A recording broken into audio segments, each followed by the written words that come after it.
Had a big fire here. I'm not at home. I'm with family. Probably about an hour and a half from where I live. And as I'm heading back to my family member's house to stay here last night, excuse me, I see the signs of a big fire, just on the other side of the hills, close hills. And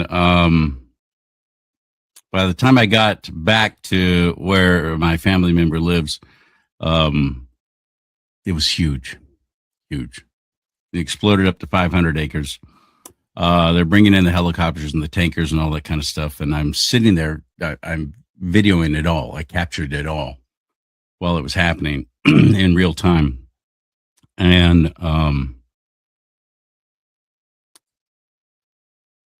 posted it on my YouTube page if you want to see it. youtube.com/CharLee Simons, CharLeeSimons. You got to spell it right or you're not going to find me. And it's like 27 minutes of everything. You can literally see the fire cresting over the hill and starting to come down into where I was. Freaky. It's now exploded over 2,500 acres. But it has shifted. It's moved south. It's moving south. And I have friends in a town that it's heading right for. And they sent me a text saying, yeah, the air is like rumbling with air tankers. And it's a bad situation. In Calaveras County is where it is. Calaveras County. If you know Northern California, that's one of the main areas of the gold rush, 1849. Sutter Creek, outside of Jackson. And there's here in Calaveras County, where I still am, there is San Andreas, Angels Camp, Murphy's, big place, Columbia, beautiful, old, well-preserved gold rush town. This become a state park, thank God. What's another town? Oh, McCullum Hill. I like McCullum Hill a lot. And Valley Springs. Valley Springs is basically the biggest populated area. Well, no, Angels Camp is bigger. But anyway, suffice it to say, a lot of freaking out going on. And when I got up this morning, I was able to sleep all night. Thank you, Lord. When I got up, I was fully expecting evacuation orders, though. They had already put in evacuation orders for several zones, but not the one where I was. But I was expecting it. And when I woke up this morning, I went out thinking the sky was just going to be filled with smoke. No, clear, blue skies. What the heck happened? The wind shifted. It's sending everything south, unfortunately. For my friends in Copperopolis, I pray for you. Father, please keep them safe. And those who are fighting these fires, keep them safe and let them be effective, Father, against this. In your name, Christ Jesus, amen and amen. There's a proliferation of fires all over California right now.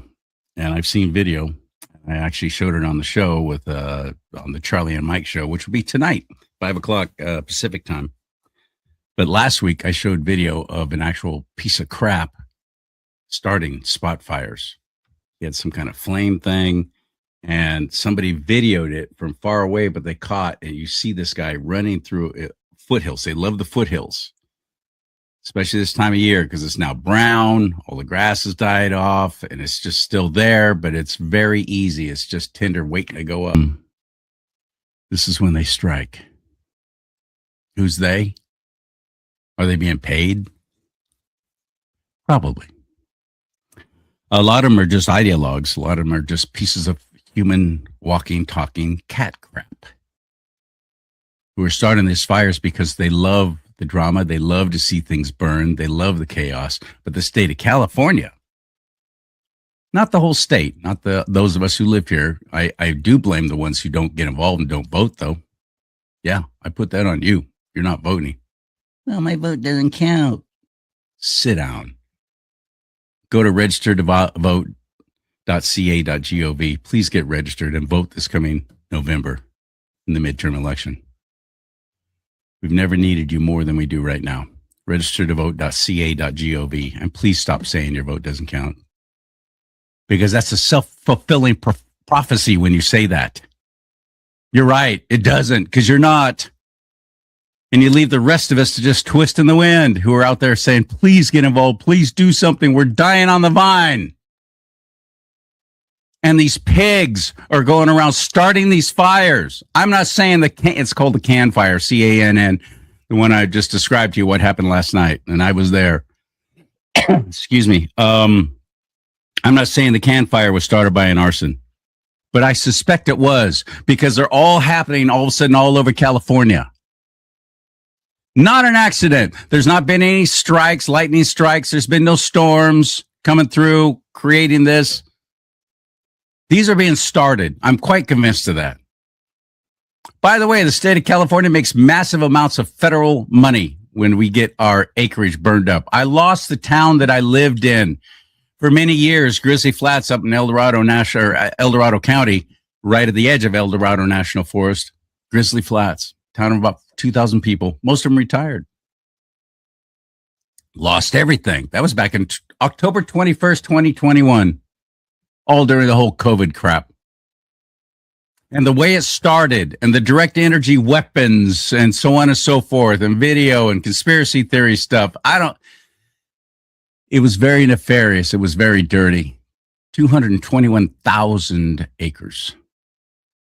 Leveled the town of Grizzly Flats, just like Paradise, just like Lahaina, Maui. These are being started on purpose. And the state makes money from it. A lot. There's been firefighters who have been busted because they wanted to get paid overtime and extra for fighting fires. They've been busted starting fires. That's real. So that's happening right now in California. They're exploding everywhere.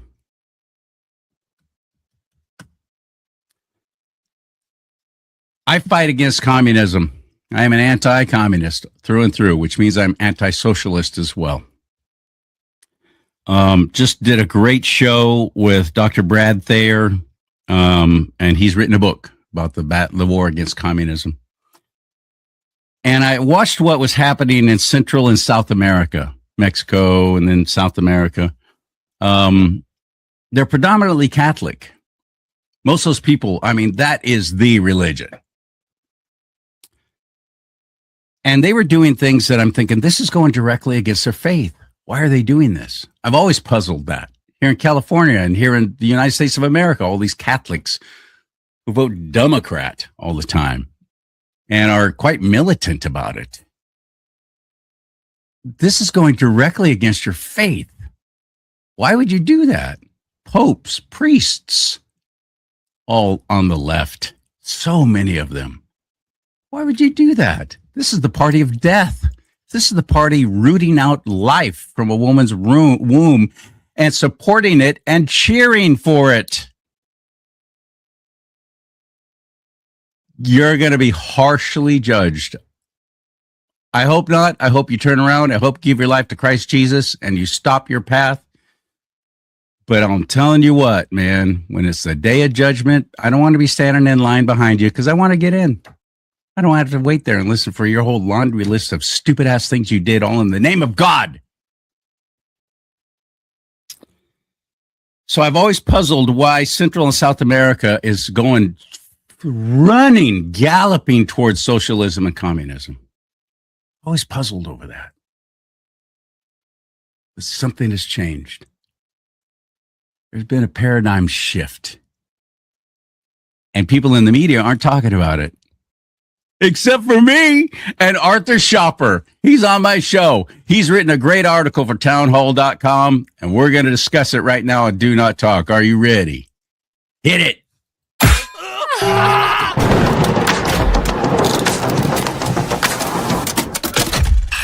Hey. Yeah, you're in fire-torn Calaveras County right now, broadcasting live. Hello, buddy. All right. Well, I'm glad that you're still staying safe. Maybe you need to get those jumping frogs.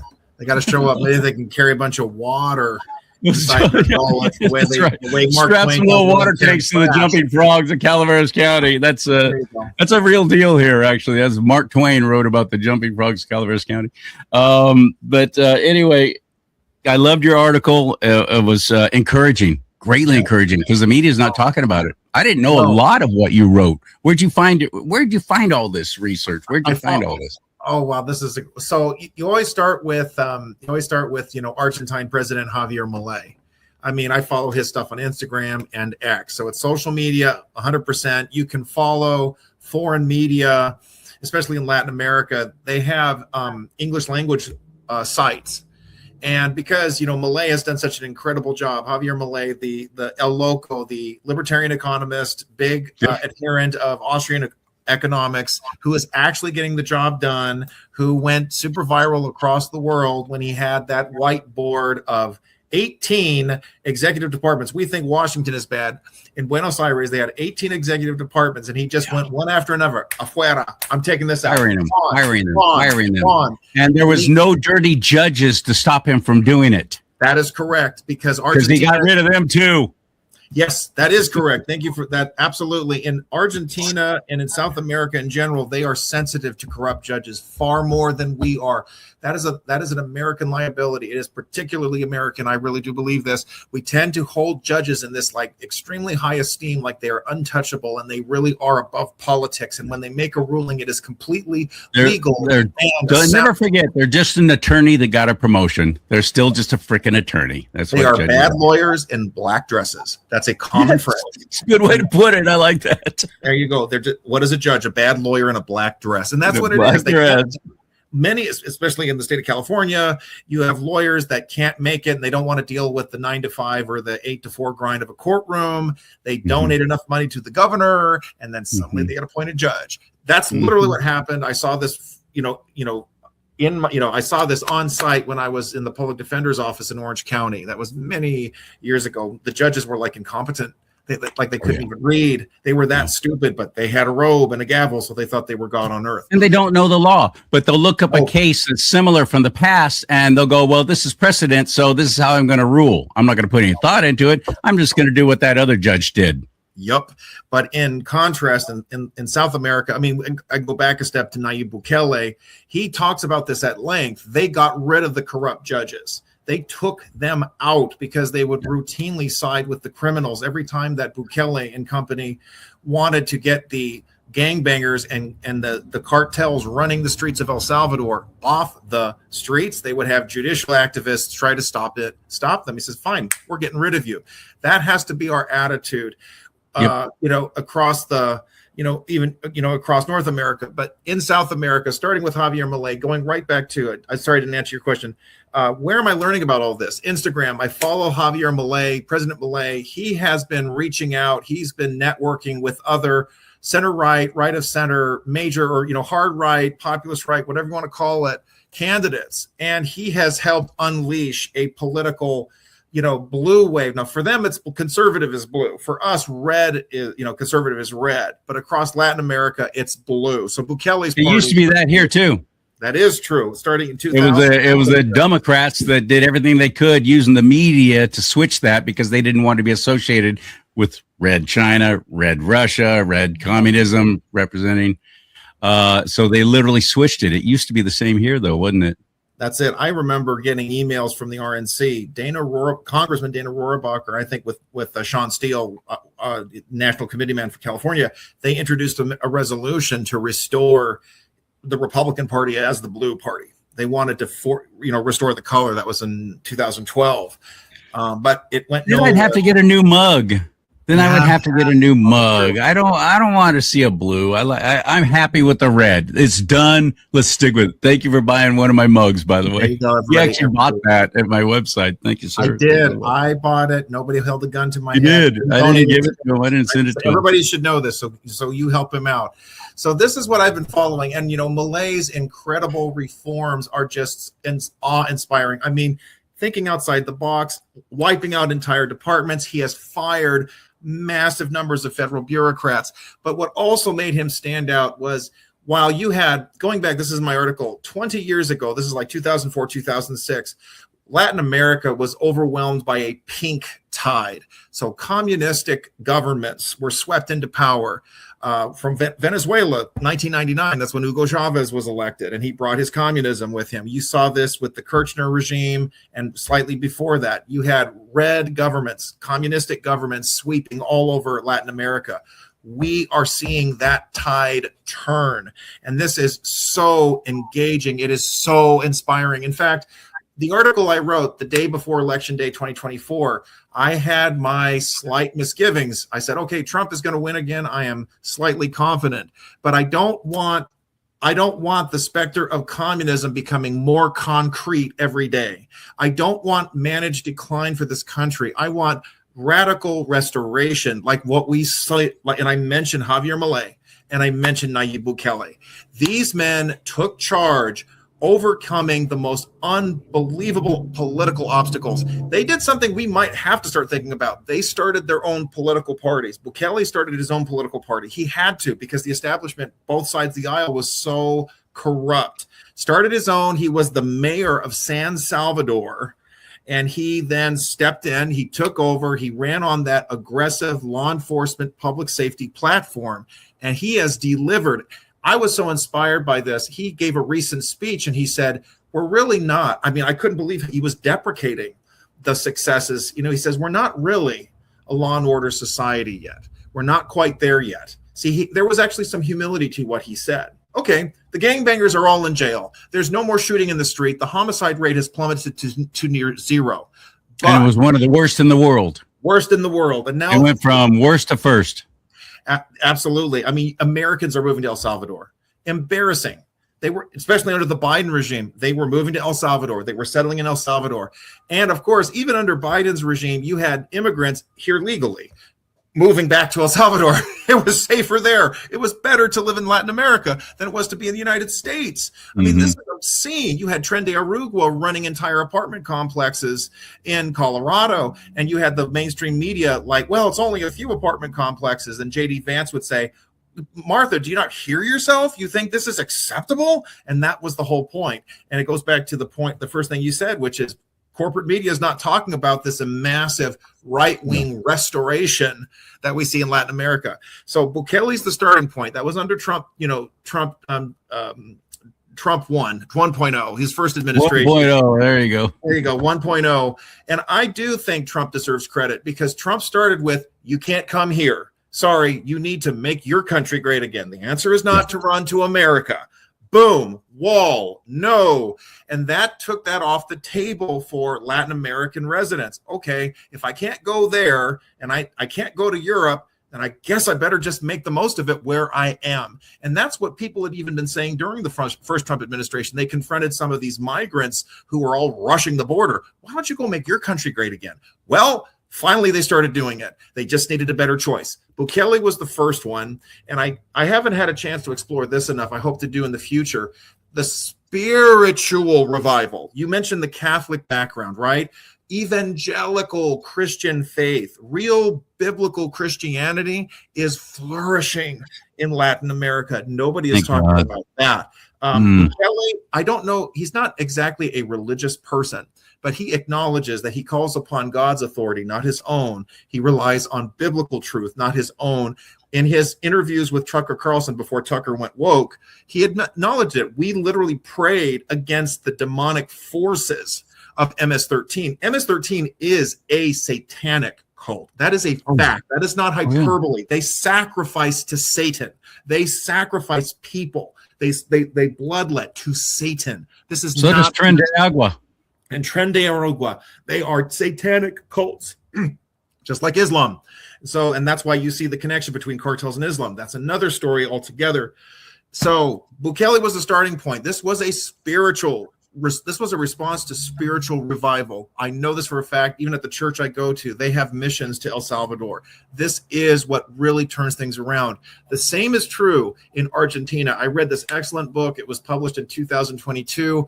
I can't remember the title now, but this was a Christian author talking about if you want to shape things politically in your communities, you've got to bring the gospel back. And she documented the massive spiritual Christian revivals in Argentina. No, she just mentioned it without thinking about it. This is in 2022.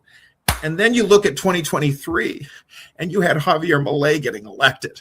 This is a radical departure with what Argentines had been dealing with. Absolutely. They had embraced socialism. They acquiesced to it. They acquiesced to hyperinflation, massive government intervention. They just thought this is business as usual. There's nothing that can be done. And Milei was an economist who would talk about free enterprise, Austrian economics, reduction of the state, enhancement of liberty. Viva la libertad, carajo! That was his phrase over and over. Long live liberty, damn it! And he would curse at people and swear he was unswerving in his outrage. He understood you have to go after these leftists. They're not just wrong, they're evil. And he was not afraid to say that. You guys are. So they're not just misguided. No. It's nothing's by accident. And by us taking out Maduro in Venezuela, that was extraordinary. And if they can end this this domination of these crooked voting machines, Dominion, whatever it's called, whatever the name is, then we have a chance. We have a chance not only in South and Central America, but here in the United States of America. How about Mexico? Mexico's still flailing on the left, though, aren't they? Mexico is still a lost cause. It's gone from, like if Bernie Sanders were a woman, that's what Sheinbaum is. She is a total leftist. She wants universal health care. She's handing out everything to the illegals. She was one of her first statements, official statements, was to talk about land acknowledgements and stolen land and demanding reparations from the Spaniards. This woman is diabolical, and there is clear. On the surface, the allegations are becoming more prominent. She's basically a puppet of the cartels. It is really bad in Mexico. I mean, it is basically California. She's demanding reparations from Spain? Yes, she did. Oh, the arrogance of this woman. And what? Yeah, exactly. Spain colonized Mexico. It was just the Mayans and the Aztecs, basically. And they were sacrificing each other to the sun god. You want to talk about demonic sacrifice? That's what was going on. Horrible people. Nobody wants to have this discussion, but thank God the Spaniards showed up. There wouldn't have been anything. They would have wiped themselves out. I think that's what happened in Easter Island. You had the indigenous population. They wiped each other out because they were sacrificing each other and just giving into all kinds of evil. Mexico, it's going to be a while. There's a Mexican Republican Party. I kid you not. El Partido Republicano Mexicano. It exists, and they call it Make Mexico Great Again. It's a very small movement right now, but they do exist. The conservative, there's a businessman who is taking over the Conservative Party. I don't know if it's PRI or I can't get the acronyms wrong.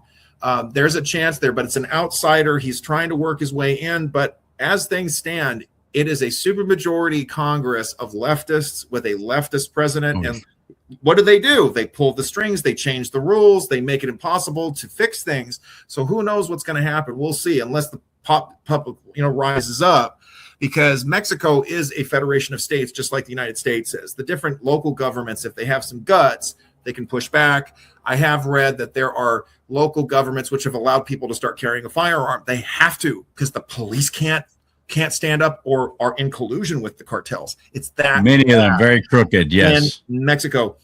I want to talk about the good, though. Because they're scared, for one thing. They are scared, or they're scared to death. You're going to comply either with gold or with bullets. Yes. That's what the cartels let law enforcement and military know. You are going to look the other way, and you're going to do it for either money or with bullets, one way or the other, and we'll go after your family. It's wicked. I feel sorry for the Border Patrol agents. It's horrible. And, on both sides of the border, incidentally enough, I mean, it's hard to believe, but you have some decent people in Mexico who want rule of law and order working within. They have to wear masks. They have to. People are complaining about American law enforcement wearing masks. They have to. Because of the threats. In Mexico, they have to wear masks. They have to wear the ski masks. Otherwise, they get killed. This has been going on for decades. It's disgusting. Mexico has serious problems.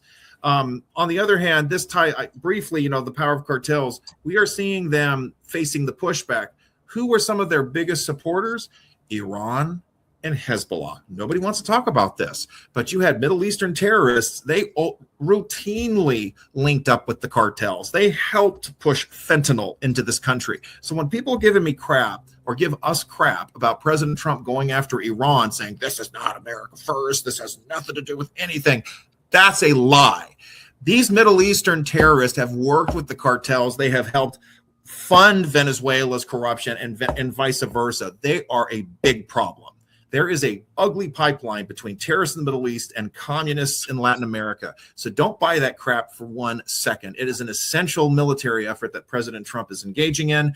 And anybody who's opposed to it, you will also see their connections with supporting more socialism, supporting more collectivism, wanting more handouts from the government.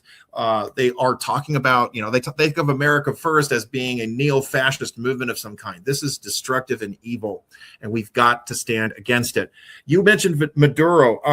There is so much background, though. I mean, President Trump gets the ball rolling. We see the blue wave. Remember, blue for conservative in Latin America.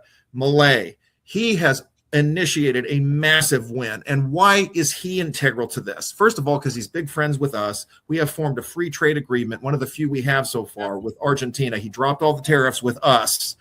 And his policies are working. Poverty has plummeted. Inflation has tapered down to nothing compared to what it was 2, 3, 4 years ago. It works. He is a public safety maven. He has actually borrowed, he has taken tips from Bukele. He is not the capital L libertarian that a lot of the crazy libertarian geeks were hoping for. He has actually doubled down on law enforcement. He has not decriminalized drugs. He has not decriminalized prostitution. They were hoping he was going to go full capital loser libertarian. He has not done that. That is very smart because it doesn't work. That has been a problem with the libertarian movement, even here in this country.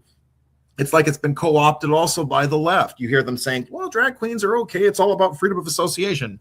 No, it's not. It's child abuse. They'll be saying things like, well, prostitution should be okay. Consenting adults should do whatever they want with their bodies. Okay, then what about the venereal disease? What about the breakdown of law and order? What about the sex trafficking? Come on. This is ridiculous. Milei has found the perfect course, and he has aggressively doubled down on the economic reforms. As we speak. And it's worked. It's working and it beautifully. Worked. And that's the point. And that's what because he has succeeded, other right-wing candidates go, I'm going to do what he's doing. And they are winning.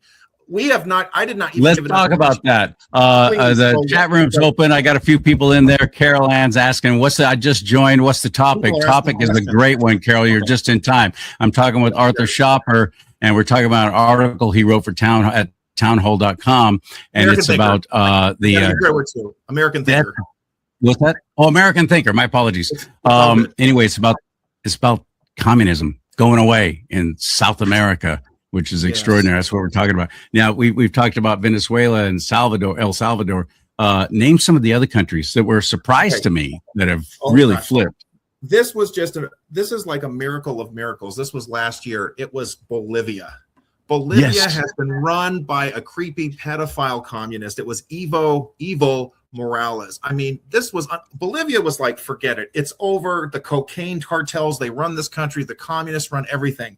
And you had a guy named, I think it was Edward, sometimes forgive me if I get the names wrong. Novoa is his last name. I have to look it up just to make sure I get it right. I got to stop being so sloppy with that stuff. So bear with me. Daniel Novoa. Sorry, he's in Ecuador. So I got the wrong one. I'll talk about Ecuador in a little bit. But let me make sure I get the names wrong because there's so much going on. Oh, yeah. I mean, and it's happening so fast. Pardon me. It's happening really fast. Forgive me, everybody. His name is Rodrigo Paz. Now, people were trying to push him as, well, he's more of a centrist. But believe me, anybody who is to the right of a communist is right, okay? And he's been center-right. He has put forward a clear public safety agenda. He is not afraid to use the military to go after these cartels. He was elected explicitly on a public safety agenda like Bukele, and in a way like Milei, and he's also pushing economic reforms. This was unthinkable that you would have a right-leaning candidate winning in Bolivia, but he did it, and he is pushing through. Economic issues are still a struggle, but he is winning. We see the same thing with Daniel Novoa, similar to Rodrigo Paz, running on a conservative, pro-public safety, pro-economic freedom platform, and he won. This was huge. You had with Ecuador, Bolivia, but I think even the biggest one of these three is Colombia. This year, you had Abelardo de Espriella. I always pronounce them wrong. I've got to make sure I get that one. De Espriella. Okay, that's it. I did the best I could there. My Spanish isn't perfect. This guy is hardcore Catholic, hardcore conservative, loves Trump. In fact, President Trump endorsed this guy, Abelardo in Diaz-Canel. Colombia. In Colombia, and Colombia Awesome. has been drug cartel, drug trafficking. Say hello to my little friend, communist corruption for. Oh yeah, and he won. And now, okay, so I want to there's a theme I want to talk to, but I want to make sure I follow what you asked me. Like, what other countries? I mean, we got Colombia. Oh my gosh, Peru. Peru has had 9 presidents in the last 10 years. It is a basket case of dysfunction. Communistic left-wing governments had been pushing through. They would always win by the slimmest of margins. They have voting problems. They have similar issues to what we have in California. The tally doesn't get done in a swift or an efficient manner, and it goes back and forth. Who's winning? Who's losing? And then so this year, this was a triumph for the right. It was Keiko Fujimori. Keiko Fujimori, you've got a lady of Japanese descent who just got elected president in Peru. And this is special too, because her father was Alberto Fujimori. Again, he was born there, but his parents were from Japan. He had the dual citizenship. It still boggles some people's minds. There are a lot of Japanese in Peru. You have a lot of Asians who came to Latin America if they couldn't get into the United States, and they were able to thrive, set up businesses and farms, and even become influential politically. Keiko is to the right. She wants to bring major law and order reforms, wants to bring economic reforms. And who has been in the midst of meeting with many of these new leaders? It's Javier Milei. He has been there supporting them, campaigning with them, propping them up to help them win. That guy's amazing. Absolutely amazing. It's amazing. And there's more. I got to add this guy, Jose Cast, another Catholic. Chile had long dictatorship under Pinochet. Pinochet did have economic reforms. He moved to the right. He had school choice, but he was still a dictator. He was finally ousted in a plebiscite in 1986. Okay, he had no choice. People were protesting in the streets. They did it peacefully. It was an amazing shift. People learned how to be free, and they said, you cannot dictate to us anymore. Unfortunately, what happened, I think 4 or 5 years ago, they had another center-right president. His name was Sebastian Pinera, but he was like a rhino. He started moving to the left. He started embracing all the left-wing culture crap. And then you had left-wing forces that were waiting for the right moment to strike. What happened was he had to raise the prices on subway fees like 5 cents. You'd think, okay, prices go up from time to time, but that was like a spark. And what happened is there were protests all over Santiago, Chile, and then you had a left-wing government coming into power, wanting to eviscerate everything conservative, everything that was free market oriented. It was horrific. It looked like they were going to change the Constitution, get rid of everything freedom oriented, Constitution, freedom of choice, freedom of movement, free enterprise, everything. All of that came to a grinding halt last year. This was a huge turnaround. You had Jose Cast started his own, I believe also started his own party. It was him versus a literal communist. And he won in a blowout. And he, like Trump, massive security of the border, cracking down on crime, cracking down on the illegals, cracking down on the cartels. This has been an unprecedented shift in our favor. It's like Donald Trump is getting elected in all these countries. It's just stunning. Donald Trump's getting elected in all these other countries. There's 2 things that are happening, though, that are really surprising to me. Yeah. One, they're really turning against the whole BRICS thing, which they thought for sure with Brazil being on board. And I don't blame them for wanting to get away from the American dollar, because under the Fed, which I think pray will go away eventually, and we'll go back to a precious metals backed currency that actually is worth something. I pray that that's part of the plan. I believe it is. I hope it is. It's not going to happen overnight, but I strongly believe it's going to happen, and it has to. But with BRICS, what was that? Brazil, Russia, Iran, China. What was the S? South Africa. South Africa. Thank you. That's right. But these governments in South America are turning against this and going away from that. And the other thing that's really amazing to me is the support for Israel. Yeah. That is a dramatic and major turnaround. And it has had a profoundly positive effect, hasn't it? Yes. This is a huge change. I mean, it shows that we're not seeing just an economic revival. We are seeing a spiritual, a cultural, an ideological, a phenomenal, choose your adjective, change, that this is deeper. Because this was my latest article for American Thinker. As you see this massive rise towards Zionist sentiment, Zionist support, Zionist movement escalating in Latin America, it is inevitable that you see communism pushed out and cast out. I alluded to this. I want to give like the background. But if you don't mind though, before talking about the Zionism thing, I so commend you for bringing up the BRICS thing. That really is huge. I just want to, like, if you don't mind, just really briefly on that. BRICS was a big threat because they wanted to create a different reserve currency. It was going to turn the United States, it's to leave break the bank of the sacred black slavery. Yes and no, Carol. The fact, though, is that BRICS was about creating a diverse, a different reserve currency to compete and undermine the American dollar. The fact is, if the U.S. dollar ceases to be the reserve currency of the world, we're in trouble. We're going to turn into Zimbabwe because all of this American money that's flowing all over the world, it becomes worthless. It's not up for demand. The demand is gone because they want a different currency. So then you have all these American dollars that are going nowhere. They're no longer in reserve. Guess what? It floods our markets, and that means everything. You'd have hyperinflation. This is a serious problem. This was a serious threat.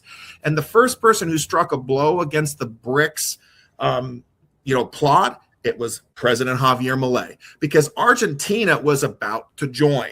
They were the next country that was going to join this alternative reserve currency. And Milei said, nope, we're out. He explicitly said, China, you're out. I will not ally with you. If you want to do private business in the country, that's one thing. We will not work with you. He cut off China.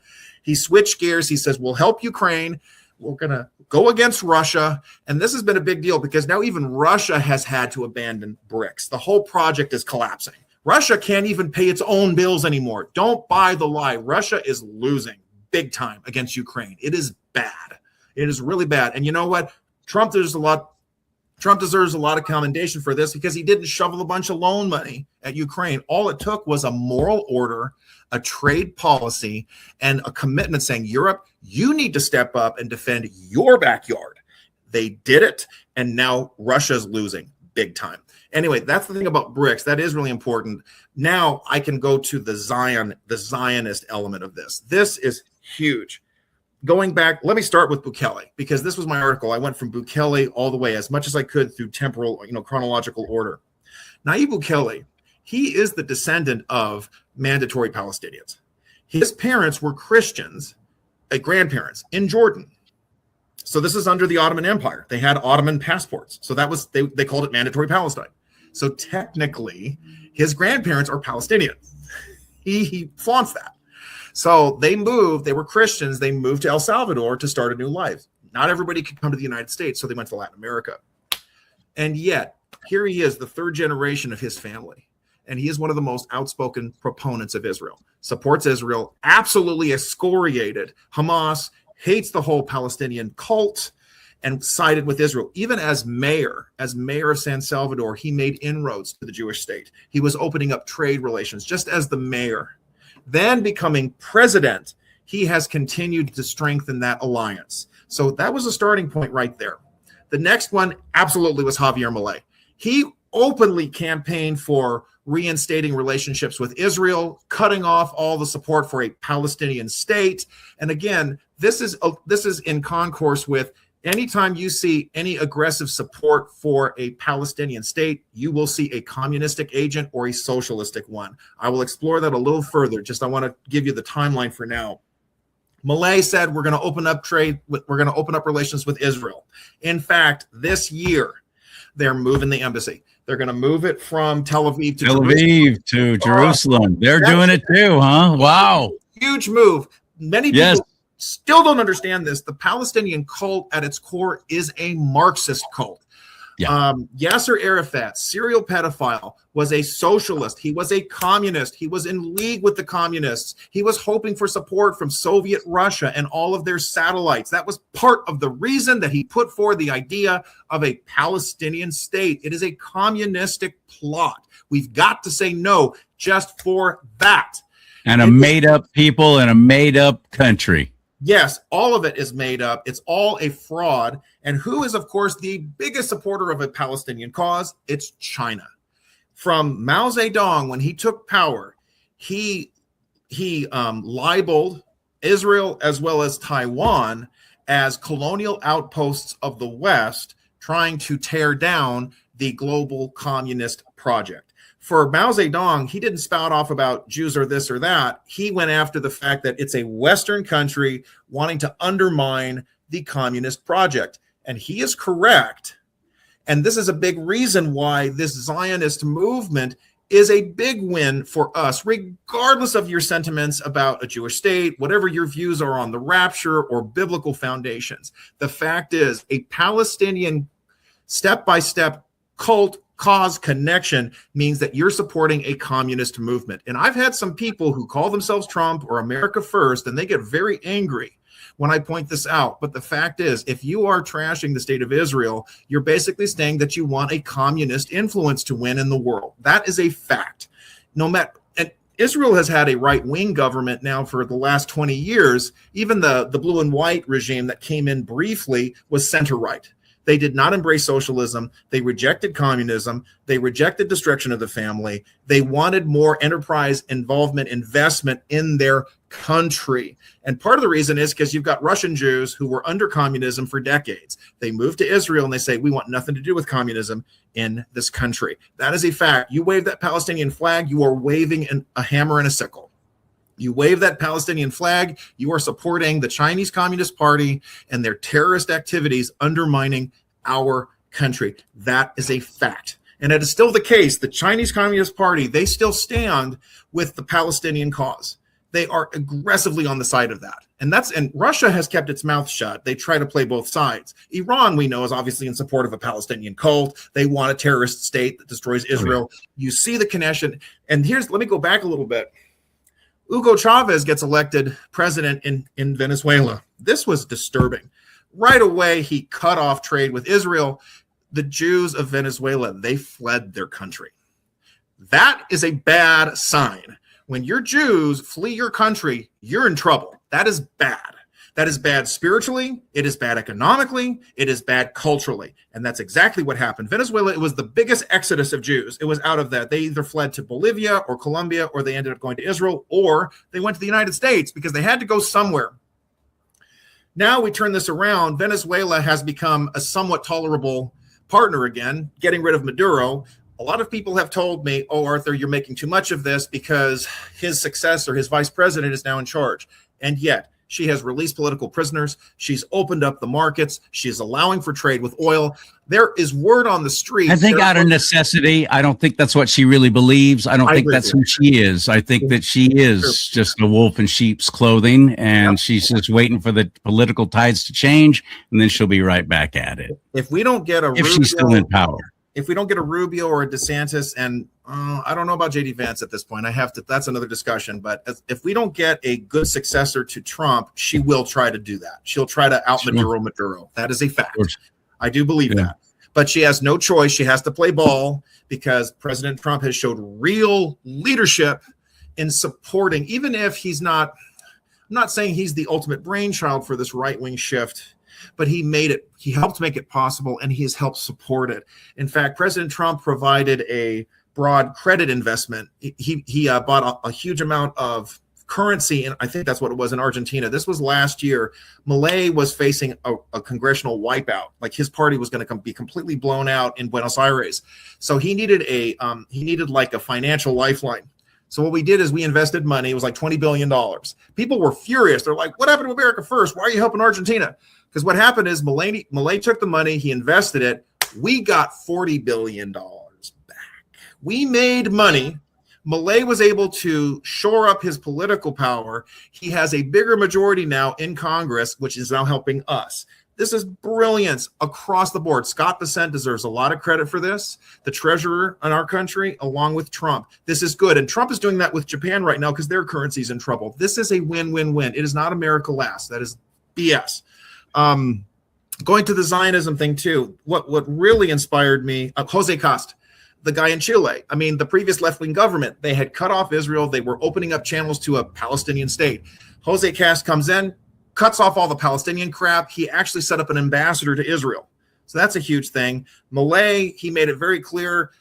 He campaigned supporting Israel, campaigned on a Zionist platform. He's been to Israel. He has made speeches before the Knesset. And I was often wondering this, though, he has such a pro-Israel platform. How come the embassy was still in Tel Aviv? I looked into it. The thing is that in Argentine law, the embassy had to be in Tel Aviv. That was a law. He couldn't just arbitrarily change it. However, he now. How would you establish a law about that? We had the law for years until the Clinton administration that our embassy was going to be in Tel Aviv. Then it was, you can move it to Jerusalem when it's safe to do so. And of course, every president made excuses until Trump finally said, we're going to do it. And he did it. So there you go. That's what it is. Milei has the power now and support. They can now move the embassy to Jerusalem. Done deal. This is big. The thing that really got me excited when it comes to the Zionist element was Abelardo Esprilla. He literally said this. He's going to be installed. It'll be on Thursday. He will officially be sworn in as president. And he said, the first thing I will do is I am moving the Colombian embassy to Jerusalem. He's going to move it. That's the first thing he wants to do. Now, some people are going to say, well, what happened to make Colombia great again? This is ridiculous. This is Israel pending. No, the fact that you have a country saying we want to be allied with this country and not with terrorists, not with communists, is a huge ideological shift. The country is not going to be run by cartels. It's not going to be run by terrorists. It's not going to be run by cocaine. It's not going to be run by Tony Montana saying, say hello to my little friend. It's going to be run by a conservative Catholic who says Christ is king and recognizes Israel's right to exist, and therefore Colombia's flourishing is inevitable. This is huge. And to be able to make such a bold statement that early is a massive win. Keiko Fujimori, she said the same things. We're opening up with Israel. We're moving forward on this. The shift, you cannot separate this. The rise in Zionism, the fall of communism. And that's a warning to us. Go. Yeah, no, I agree. What happened to Brazil? Brazil had a good conservative president there for a bit. What happened? Bolsonaro. So Jair Bolsonaro, he campaigned on a very strong platform. He campaigned on gun rights. He said, everybody, you can get a gun. I'm like, this guy wins. And I'll give him a little credit. Javier Milei has loosened the gun laws in his country. He's the only Latin American to have done this. Even Bukele, he needs to work on that. I've been very critical. There's two things. Okay, you recognize Israel's right to exist. Do you allow your citizens to have a gun? Those are huge for me. And little by little, it's changing. Czech Republic has also changed too. But Argentina, now we've got the same thing here with Brazil. Now, here's the thing. Bolsonaro, this is sad. Breitbart even was discussing this. Bolsonaro started to get more cozy with China. It's unfortunate. He actually started to be okay with the COVID shot. He started to get kind of cozy with China. His party won the majority in the Brazilian Congress, even though he lost the presidency. So it wasn't like there was this big left-wing pushback. Conservatives continued to win at the congressional levels in Brazil. Okay, good to know. I didn't know. Lost. And thank you. And the good news is his son is stepping in. And his son, I am certain, has learned the lessons of his, the mistakes his father made, because Daddy Bolsonaro started getting kind of cozy with China, with the Belt and Road Initiative. This was not good. What needed to be is a complete breakaway from all that corruption. I am confident. Milei has already been campaigning for his son. Let me get his name. I think it's Daniel Bolsonaro. But let me check. I think it's not Jair. His son, Flavio. So there it is, Flavio Bolsonaro. He was a senator in I am Flavio. Flavio, as opposed to Fabio. He's not selling us butter. He's hopefully going to be selling freedom and a restoration of I hope so too. In his country. I think he's got a really good chance because, like I said, Brazil is important. Brazil is huge. They're huge. Yes. If you get Brazil to shift, if it goes to the right with with all these other countries able to keep it to the right, so Bolsonaro, remember, he got elected in 2018. He was on his own. Bukele hadn't even been elected yet. Remember, he got elected in 2019. So Bolsonaro was on his own as the only conservative in the whole Latin American continent. The populist conservative, the Trump aligned conservative. Now there's an environment of support and also pressure. So there's two sides to it. Caste Fujimori, Novoa, Rodrigo Paz, as well as Bukele. They'll be able to push and say, this is what we want from you. You want to deal with us? You need to abandon this, this, and that. You need to go back to freedom, get rid of all the communism and all this other garbage. And I can't neglect Costa Rica. They elected an excellent, just a stunning lady, Laura Fernandez Delgado. She's a conservative. She is an abortion abolitionist. No baby killing at all. Protect the babies. None of this evil. This is who? This is who now? Her name is Laura Delgado. She's the president of Costa Rica. She was elected this year as well, also supported by President Trump. There's stuff I haven't even had a chance to talk about. I mean, Jamaica. I love Costa Rica so much, and they're surrounded by just a whole ton of stupid. Nicaragua, and there's just so many other warring factions always having the military coup going on and all this kind of crap. Costa Rica has stayed above the fray, and I don't know how. They don't even have a military. They have like something like a 98.9 literacy rate. Huge. The people know how to read. They know how to write. They're very well educated, very intelligent, extremely friendly. I love Costa Rica so much. When I visited there for 10 days with some family, I went, oh my goodness. I think if I was going to live in any other country besides the U.S., this would be it. So it's really encouraging to me that it's going much more conservative. That's awesome news, man. And so what's her name again? Her name is Delgado, Lauren Delgado. That's excellent, man. That's it, Laura Delgado. And gun rights are freer. It's easier to own a firearm in Costa Rica. Wow. Now you still have to, you got to still pass the test. So that's kind of a downer, but that's a lot better than like what you have in Mexico. Well, they don't have a constitution. They don't have they don't have a first and a second and a third and any amendments, really, I don't think, that I know of. They need to work Maybe on it. they do. Everybody does. That's something I would like Trump to be more aggressive about, pushing you all should allow your citizens to own guns. Have that discussion, move it that way. That's how you will also stop tyranny. Hello. This isn't just about stopping cartels. How to deal with cartels. Let them own let your citizens carry a firearm. And this is huge. And as you can imagine, the president of Costa Rica, she has a warmer relationship with Israel. Nasri Asfura of Honduras, another right-wing populist, he got elected. There's still some setbacks. Belize has issues. Nicaragua was back in the news where you had Noriega saying there will be no more elections. I'm here forever. I bet there's probably going to be another arrest very soon. I think that could happen. I mean, after Maduro's arrest, or another military coup. There you go. I don't think it works anymore. I think this is the dying gasp of all these communist boomers. If we're going to use that term, we should be using it on them. Communism is a boomer thing in Latin America. I mean, all of these people from the 60s and the 70s pushing their collectivism, pushing their Che Guevara, that's not cool anymore. That's old. Cuba, that's didn't dated. It's cringeworthy. Cuba is forced to shift. Thank you, Trump. Again, just like the president, Delcy Rodriguez in Venezuela, Cuba is having to shift, not because they want to, but because President Trump cut off their oil. That was the key thing. And so now they have to liberalize. It's the only way. And that's the whole point. These diabolical, cartelized communist regimes, they propped each other up because they had the oil. And now that Venezuela is back in better hands with our purview, that has hurt all of the Latin dictators remaining. Big win for us. I didn't even have a chance to tell your audience. I mean, I didn't write about it, but I can share. Even Jamaica. Whoa, Jamon. Jamaica has had they've had a conservative government 3 terms in a row. This is unheard of in a parliamentary democracy in Latin America. 3 terms in a row, 3 elections in a row, a right-wing government. They call themselves a liberal party. That's how it is in the parliamentary system. Liberal is conservative. I mean, it's just confusing to us.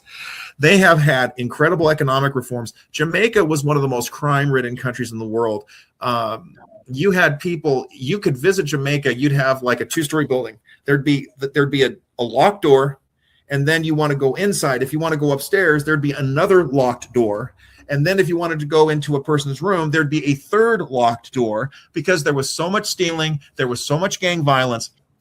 All of that has been shut down. I've got stories. I've broadcast live from Jamaica several times. I've got stories about Jamaica. That's encouraging. I'm glad to hear that. That makes me really happy. You see the shift going on all over. And, it's so many wonderful people there, and they deserve better. And I'm glad they're finally demanding it. There it is. There, and I really do connect this. There is spiritual revival happening all over the world. We know that's why Iran has had huge protests now. The Christian faith is growing. Mosques are closing in Iran. We see, Christian revival taking place throughout Latin America. As I mentioned, this is true even in the Caribbean. This is why you're seeing just the absolute demise and breakdown of communism as well. And the fact is, people will go, yeah, it's growing here. It is growing here. President Trump has been part of that revival movement here. He's been unafraid to talk about the gospel, unafraid to talk about Christ Jesus, unafraid to read God's word and point to our need for Christ, that he is the only king. And we see that restoration happening. We need to build on that. We need to build on that Christian revivalism. What we don't want is this, secularized nationalist bigotry that wants to collectivize everything. This is a problem that needs to be addressed. You have some of these young people, they like, oh, I love Pinochet, or I love General Franco. I'm like, these guys were fascist. There's a word I'd like to use, but can't. These are people that were contrary to their own countries. Yes, they stood up to communistic evil, but they brought their own evil. This is not the answer. And you know what? We've got to do a better job of fighting this. Latin America, incidentally enough, is now providing us the template, how to fight back. Isn't that amazing? Who would have thought? Yeah, I mean, it's turned around. I mean, just at my article, it was like a plea for restoration and not just managed decline. We have got to make free enterprise great again. We've got a lot of people talking about, and J.D. Vance is one of them. He wants more government welfare. He wants more tariffs. He wants more unionized power. These are antithetical to what unionized power. Really, does he? I hadn't heard that. Did not support right to work. He's all in for standing with the Teamsters. No offense, but the same Teamsters and the same longshoremen who wanted to shut down entire ports across this country. That is communist. Freaking communist for the most part. It is communistic, and we have to have the courage to say something. You can have your unions, but you can't violate my property rights. That's where the line has to be drawn. You can have your union, but you don't get to violate my rights. You can have your union, but you can't tell me that I can't work. That's wrong. That is a violation. And you can't force me to pay dues to be part of your club. Yes. This is communistic, and we shouldn't. But you're not going to work in a union shop unless you do. I know, because, again, I have experience with that. Yep. I'm afraid we're, in the interest of time, we're not going to get to talk about the other thing I wanted to ask you about, an article you wrote about the denial of the Holocaust. Oh, geez. Which is just shocking to me that people still will openly deny that, and it's gotten more and more prevalent. So let's save that for next time, my friend. Yes, happy. It's a good topic, something to talk about. Very important thing. You bet. Where do we find you besides Blogspot? A Shopper one, the letter A Shopper SCHAPER, the number 1 .blogspot.com. That's a great place to go to see all of his articles. I suggest you read them. It's eye-opening. He's funny. You're a great writer. I really appreciate you. Where else can we find you? Townhall.com, American Thinker. They've been very good to me. All of my articles detailing the right-wing shift in Latin America, they've given me prominence with that. American Greatness, they've really taken off and given me a great platform. And there's even a website in Southern California called Two Urban Girls. They've given me a platform. They post a lot of my stuff too now. So there's a lot of great places where you can read me. Two Urban Girls. All right. Yep. Thank you, partner. Talk to you soon, man. That's Arthur Shopper again on the show. Try and get him on at least once a week here, because he's always got some very insightful things. And thank you for supporting my show and sharing these shows. Facebook deleted all of my pages last year, and Instagram, which of course is owned by Facebook. So I don't have any way of letting those 40,000 people know I have a new show out. So you can help me so much just by sharing these shows once you watch them. And then when it posts on rumble.com/do not talk, it's easy to share from there onto your social media. And I would really appreciate it if you would. And if you would hit that like button more often, that like button right there helps with the algorithms. And, the different platforms that I'm on here will go, hey, Charlie's getting some attention, getting some traction. Maybe we should promote him. So that's how you can help me. Liking, commenting, sharing, and going to my website and buying some stuff like this mug. Let's talk about politics and religion. And if Republicans go back to blue, oh, shoot, I'm going to have to start all over again. May God bless you and keep you. May God bless America. But most importantly, America bless God.